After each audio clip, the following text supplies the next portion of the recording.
Hello friends and very warm welcome to Chickies Biology another video. In this video today we will discuss about cytoplasm. आज हम लोग बात करेंगे cytoplasm की।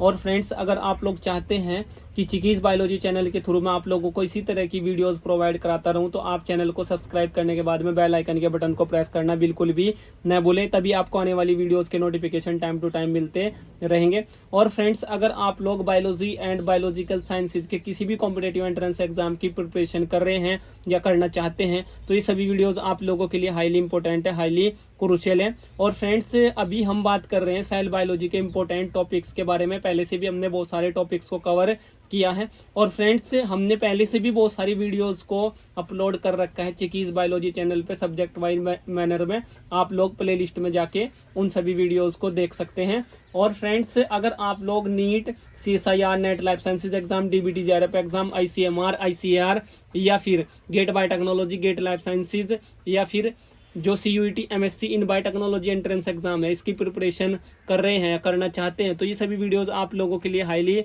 Important है, highly crucial है। तो फ्रेंड्स आज का जो हमारा टॉपिक है वो है हमारा साइटोप्लाज्म। आप लोग देख सकते हैं ये एक यहाँ पे सेल की स्ट्रक्चर है और सेल के अंदर जो यहाँ पे ये एक जेली लाइक सेमी फ्लूइड जो सब्सटेंस है इसी को हम लोग बोलते हैं साइटोप्लाज्म। और फ्रेंड्स जो साइटोप्लाज्म है इसको हम लोग बोलते हैं द सेल्स लिविंग मैट्रिक्स भी हम लोग इसको बोलते हैं। और cytoplasm is the jelly like semi fluid substance inside the cell membrane but outside the nucleus where most cellular activities occur. यहाँ पे सेल की मोस्ट सेलुलर एक्टिविटीज अकर होती हैं साइटोप्लाज्म में। तो फ्रेंड्स जो साइटोप्लाज्म है वो कौन कौन से कंपोनेंट्स को कंटेन करता है इस पे बात करते हैं। तो कंपोनेंट्स ऑफ साइटोप्लाज्म, तो फ्रेंड्स यहाँ पे साइटोसोल होता है, साइटोप्लाज्म अलग होता है, साइटोसोल अलग होता है। इन दो टर्म में आप लोगों को कंफ्यूज बिल्कुल नहीं होना है। तो फ्रेंड्स जो साइटोसोल है, साइटोसोल साइटोप्लाज्म के अंदर ही आता है और साइटोप्लाज्म के अंदर यहाँ पे एज अ कंपोनेंट साइटोसोल आता है, ऑर्गेनेल्स आते हैं, लिटिल ऑर्गन्स और फ्रेंड्स इंक्लूजन्स यहाँ पे आते हैं। तो साइटोसोल में क्या होता है, ये कंटेन करता है एक फ्लूइड पोर्शन को और कंटेन्स करता है water, ions, enzymes and nutrients को। और साइट होता है जो साइटोप्लाज्म है वो साइट होता है फॉर मेनी मेटाबॉलिक रिएक्शंस।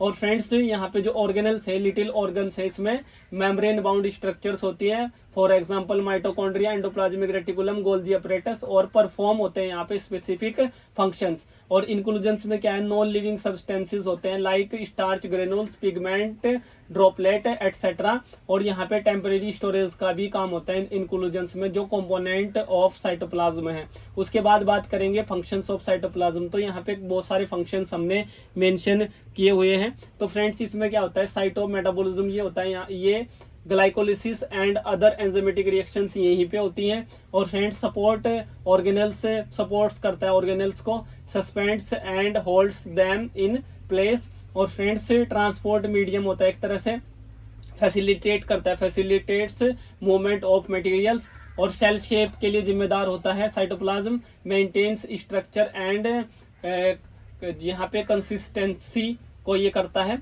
और फ्रेंड्स शॉक ऑब्जर्वर होता है एक तरह से, और ये कुशंस ऑर्गेनल्स अगेंस्ट डैमेज यहाँ पे होता है। उसके बाद बात करते हैं important organelles in cytoplasm. Cytoplasm के अंदर कौन कौन से इंपोर्टेंट ऑर्गेनल्स प्रेजेंट होते हैं, तो यहाँ पे वो ऑर्गेनल्स के नाम मैंने मेंशन किए हैं और उनके फंक्शंस भी मैंने यहाँ पे मेंशन किए हैं। तो इस पे 1 बाय 1 करके यहाँ पे हम लोग जो है थोड़ी बात करते हैं। तो फ्रेंड्स आप लोग यहाँ पे देख सकते हैं ये वो ऑर्गेनल्स हैं। और फ्रेंड्स ऑर्गेनल्स में माइटोकॉन्ड्रिया है, राइबोसोम्स है, एंडोप्लाज्मिक रेटिकुलम है, गोल्जी अपरेटस है और फ्रेंड्स लाइसोसोम्स है। तो माइटोकॉन्ड्रिया जो होता है ये पावर हाउस ऑफ सेल होता है क्योंकि यहाँ पे ATP का प्रोडक्शन होता है। उसके बाद राइबोसोम्स जो होते हैं ये प्रोटीन सिंथेसिस मशीनरी होते हैं या प्रोटीन सिंथेसिस फैक्ट्री भी हम इनको बोलते हैं। उसके बाद जो एंडोप्लाज्मिक रेटिकुलम है यहाँ पे प्रोटीन ट्रांसपोर्ट एंड सिंथेसिस का काम होता है। और जो गोल्जी अपरेटस है यहाँ पे प्रोटीन पैकेजिंग एंड ट्रांसपोर्ट का काम होता है। और जो लाइसोसोम्स है ये वेस्ट डिस्पोजल के लिए जिम्मेदार होते हैं और ये वेस्ट डिस्पोजल को करते हैं by the help of digestive enzymes. उसके बाद कुछ इंपॉर्टेंट जो फैक्ट्स हैं रिलेटेड साइटोप्लाज्म उसके बारे में बात कर लेते हैं। तो साइटोप्लाज्म प्रेजेंट होता है in both plant and animal cells और ये exclude nucleus but includes organelles होता है, और site of first step of respiration जिसको ग्लाइकोलिसिस हम लोग बोलते हैं।